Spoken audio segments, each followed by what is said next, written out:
Legally, no. I'd guilt trip the crap out of him. No.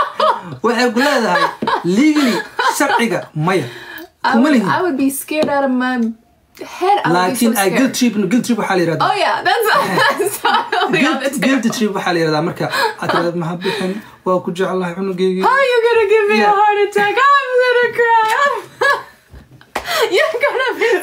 I will be guilt tripping the crap out of him. I'm gonna have a But legally, crocodile. no. But legally, no. I would have a crocodile tears. Oh, I'd be crying so hard. Don't do this to me. Yeah. Marka horta waa taas dad waxay ku leeyihiin United Nations ka tagayna nin dhan oo caruur dhan leh oo family leh ala leeyahay United Nations ka tagayna war aniga idin joognaa Soomaaliya maxaasi ah hadda waxaan rabaa inaan sheego marka hadalka wuxuu kusoo gabagaboobay oo kusoo dhamaaday waxay tahay shalay wiil walaalkeena oo Soomaali ah baa TikTok diinta laga saaray أنا ويل صومالي حامق لويل كاس إنه يهي عيال بولحوبي والله وبالله وطلعي عيال بولحوبي دراديس أنا محبة هاي إنت ورافي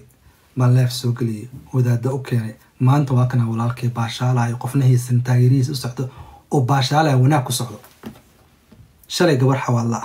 ولا شيء وأد وجع لهاي ومقعد لي هذا إن سلمى بعدين دينت لقى صاري waxaan dhahay abaayo hee anaa kuu joogo walaalka waan soo qabtay walkaanaan keenay wadaaddaa un keenay waa lala hadlay waatanaa maanta qof ku dhegan malahan walaashay waxaan arkay marka Salma Rayana oo video ii soo doobtay oo ii hiilinayso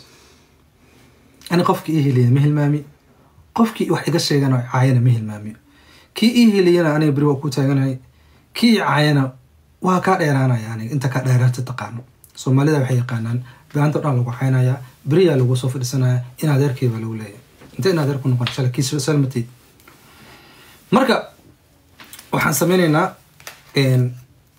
hadii uu dhici karto wiil kale yiraahdo Cabdul Qaadir Real oo dhici karo live ka ila soo qabsan karo oo ila hadli karo waa jeclaan lahaa wiilkaas waa wiil fiican waa wiil sharaf leh waa wiilka maamooyinka dadka dhuma raadiyo waa wiil aad iyo aad hadaladiis aga helay bartikool leh sharaf leh wanaag leh waxaan rabaa qof kasto Soomaali ah sidaas uu dhaqmo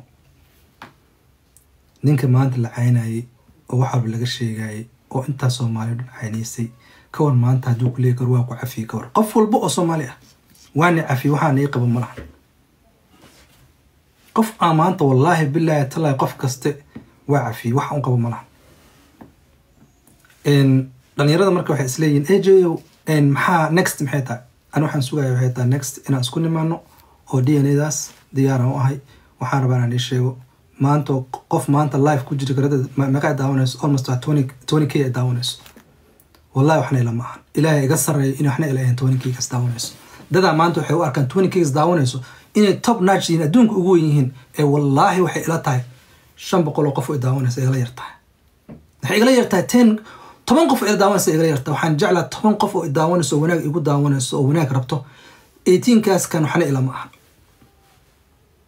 dada maanta u dhimanaa 18k inay daawato jacaylkayga ah heesteedii ah can you link this one together that one yeah mine yeah marka can you go to Bluetooth yeah let me see marka hadalkayga intaas uu ku soo gabagaboobay dadkii qabiil isku bursanaya ay qosaysaa aniga wanaagay wuxuu yahay in wanaaga dadkan ka taliyo wanaaga iska hadlo laakiin labadii qabiil isku raacsanaysa ay qosaysaa saaxiib ana hay la soo doontaas waxa maqla laakiin ani markii iga dhamaato dad badan loo soo socdaa ani markii iga dhamaato